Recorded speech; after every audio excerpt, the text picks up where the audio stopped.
turishimye kubera ko event twayiteguye yadusabye amasaha menshi nyine urabizi gutegura event bigora ko namwe mujya musitegura ariko noneho event irimo abantu benshi iravuna cyane turishimye ko byarangiye kandi byagenze neza nta kibazo cyabayemo. Gerageza kuduhereza ishusho n'ubundi byari ibanga ntabwo mwashobora kutubwira uburyo byari bimeze ku munsi wa mbere. Gerageza kuduhereza ishusho mutangira bwa mbere iyi Kisama Award 2021 uburyo byagenze tuganiriza gato cyane. Urumva mbere twayikoreraga muri studio mu myaka 3 ishize noneho dutangira kuvuga ku Cyuzuzo dushaka kuyikorera hanze kugira ngo noneho n'abantu batubwiraga bati siko dushaka kuza of course abafana ndetse n'abahanzi ubwabo bakaba babicara hakaba performances ubundi ntago zabagaho nabyo bikabaho twabanje ko bose twabikorera kuri radio and then tuza gusanga bya byiza ko since ibintu biri kugenda bigaruka mu buryo ubuzima buri gusa naho buri kugaruka dushaka kubikorera ahandi hantu tugize amahirwe hano baratwemerera ko tuhakorera and then tutagire dufata icyemezo cyo kuza yari negotiation ndende kubona venue kubona abantu turi gukorane kandi bari serieux urumva rero byasabaga ko yes dukora kuri radio ariko tugashyiramo n'imbaraga zo kuza hano no gutegura nyine event iyi kugira ngo cike icyari kigoranye cyane cyuzi urumva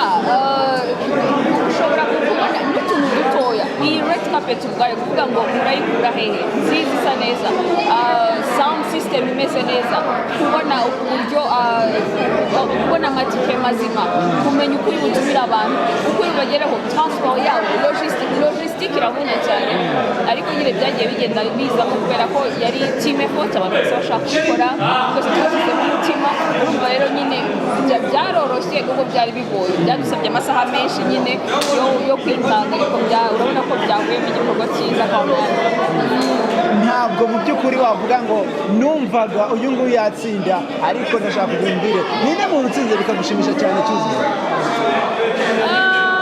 Honestly bose baranshimishije kubera yuko bose baravuga ko ukandagiye muri nominations nziza ni ikintu cyo cyumvikana ko babihita ariko ndabizi ko tufite abaproducers bari kuzamuka buri mwaka tugira abantu benshi ubushize element nibwo yaje uyu munsi dufite ba Ayo Rush nawe yabaye nominated kuba byonyine element yatsinze kuri njye nabikunze I hope ko n'umwaka utazagira andi matara mashyashya azagenda zagewe amakategori nkunda n'aya makategori agaragaza mashyashya kandi akahita yigaragaza new artist cyangwa se na kategori nk'izo ngizo ariko bose nabishimiye franchement.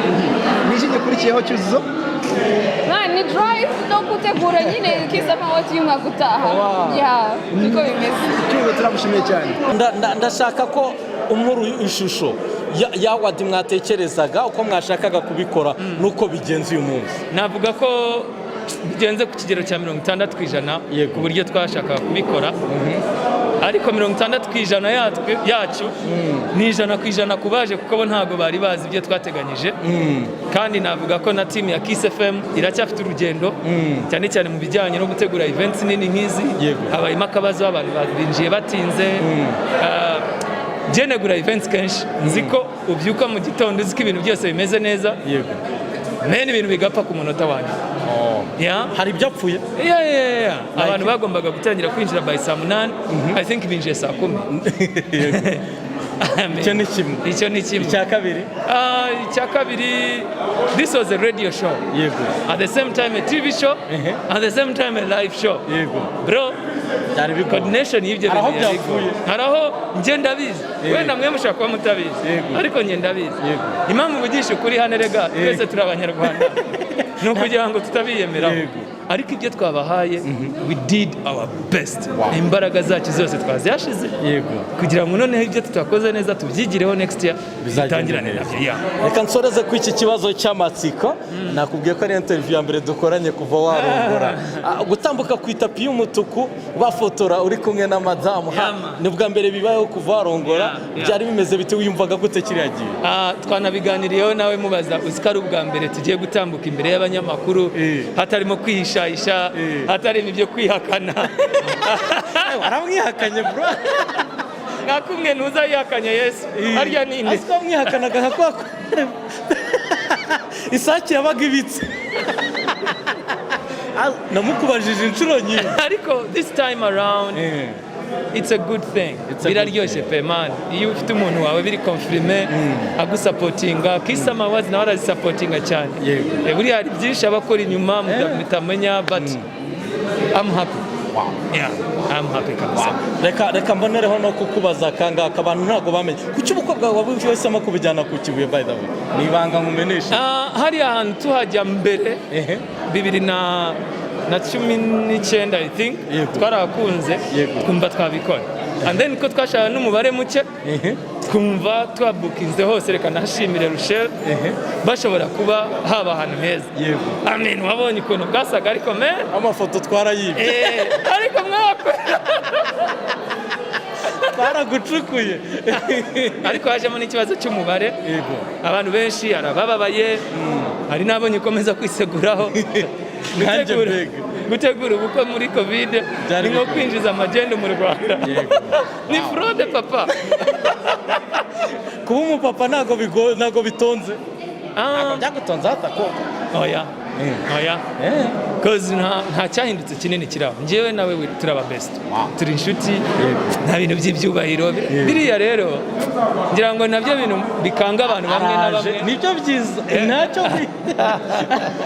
okay bamamagaye rero sawa urakoze buri mufana ukunda umuziki nyarwanda I'm out of words.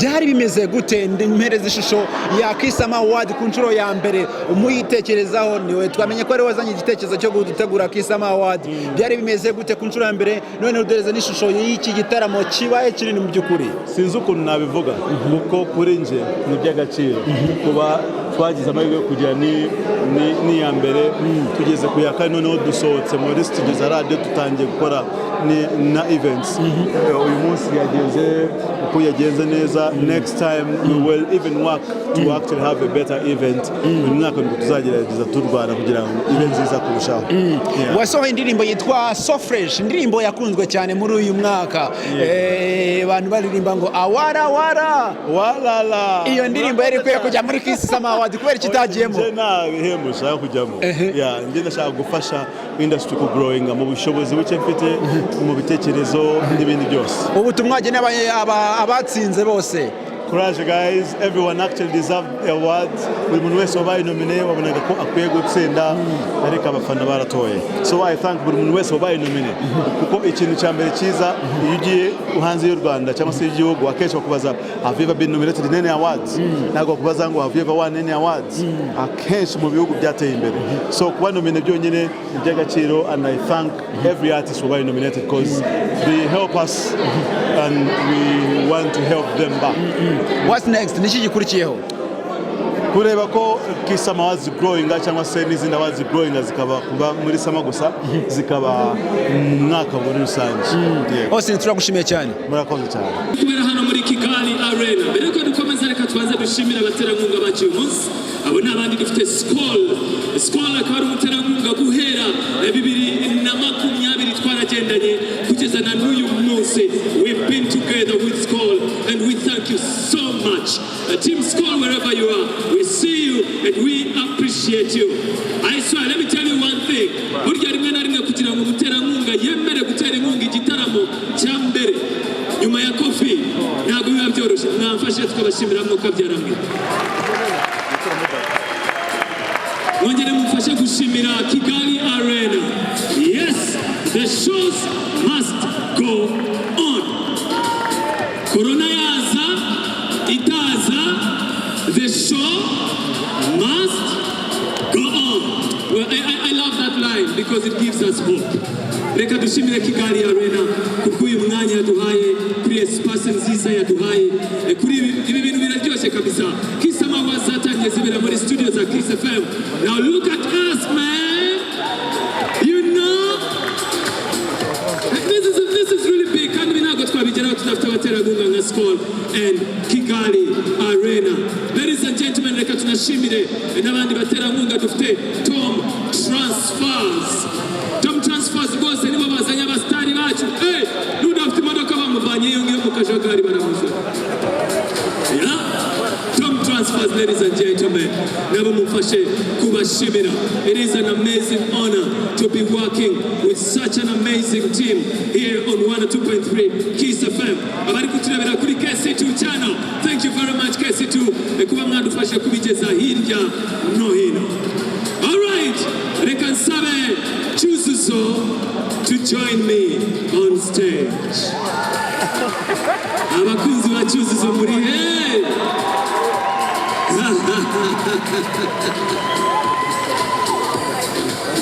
Ladies and gentlemen, ndagira ngo mbibutse yuko the Kiss Summer Awards ziba buri mwaka. Mu mwaka utaha tuzamenya abazegukana category zikurikira. Hey, woman, you look amazing. Hey, unaona dasa neza di? Eh? How are you? Umeze neza? Tugiye ku yindi category. Yes, best new summer artist. Best new summer artist. Yes. Uratangira tubwira abahe bahanzi? Ndatangira mbabwira abahanzi bari nominated muri iki cyiciro cy'uyu mwaka cya best new summer artist. Abari abahanzi bakoze cyane ariko by'umwihariko bakigaragaza muri cya gihe cy'impeshyi. Aha navuga n'abahanzi benshi umwaka ushize bifuzaga ko baba nominated ariko ntibikunde. Dufite umuhungu witwa Niyo Bosco. Niyo Bosco ari mu bahanzi bagiye bigaragaza mu buryo bumwe cyangwa ubundi, yaba ari mu kwandika indirimbo cyangwa se kuziririmbira no kuzicurangira. Yes, Niyo Bosco rero umwaka ushize hari abantu bavuze ko atabaye nominated. Bwa mbere tumubona twamubonye mu kwezi kwa mbere, aragenda ashyiramo pause yongera kugaruka mu kwezi kwa 10. I think nawe yarabyivugiye ubwo yazaga mu kiganiro cya mu gitondo muri Breakfast with the Stars, aho yabwiye Sandrine yuko nawe yumvaga 2020 ariko azakora, and then haza COVID-19, ariko 2021 yadukubise peer pressure, my friend.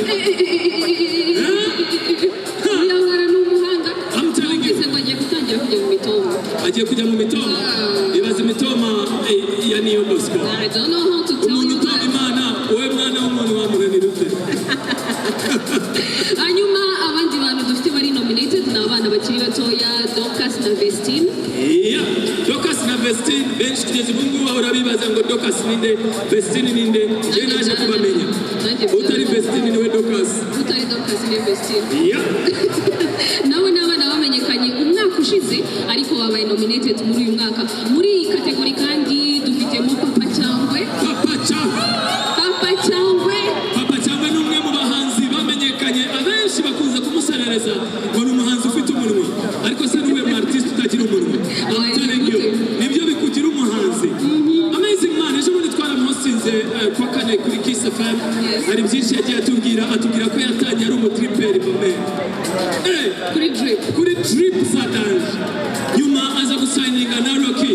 Man, I say you Rocky, thank you for supporting the system. That's such a good thing. Papa Cyangwa ni umwe mu bahanzi bari kuzamuka neza kandi bazi gutwika. Kare narindi kuvugana na Rocky arimo arambwira ngo Papa Cyangwa yakoze hit.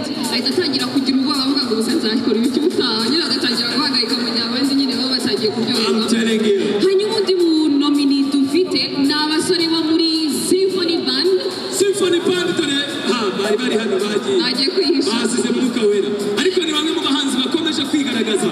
This is the number one band in Rwanda. I'll say that. Impamvu ni iyi ngiyi, let me tell you. Hari igitaramo nigeze kubona cya Iwacu Muzika. Ndibuka icyo gihe bacuranze amasaha agera kuri 6 non-stop. Ibyo ntabwo aribyo byabazanye muri kategori ya new artist. Barakomeje bakora indirimbo zabo bwite. Bakoze respect. Iyo bakoranye na Nengabo hamwe na Igomba bano. Bakora bayikoranye na Alin Sano. Hanyuma bafite na Vanilla iherutse kujya hanze. Yes. Amazing. Hanyuma dufite n'undi musore witwa Komfi. Abafana ba Komfi muri hehe? Komfi, where are you? Komfi, there he is, man. Komfi ni umwe mu bahanzi. Let me tell you a story. Reka gutera agastori. Kiriya gutya nsubire mu rugo kwa Mary. Mfite sister wanjye wiga lycée de Kigali.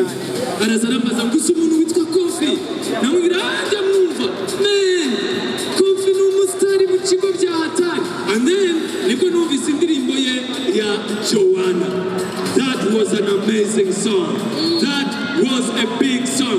Komfi rero yararirimbye mu ndirimbo iri no muri category ya summer song. Igikwe. Hanyuma afite n'izindi ndirimbo zatumye akundwa nk'uko mushiki wawe yararimo arabikubwira twebwe tutarabimenya nka Tattoo. Yes. Ariyo Tattoo arayifite cyangwa arayivuze gusa? Ngo yamwishyizeho nka Tattoo simbizi umwana. Afite kandi na Pole Pole n'umwana ubona ko arimo arazamuka azi kwinjira mu ndirimbo nziza. Kuba ari nominated muri kategori ebyiri, muri best new summer artist ndetse no muri best summer song. It's a warabikoze It's an achievement.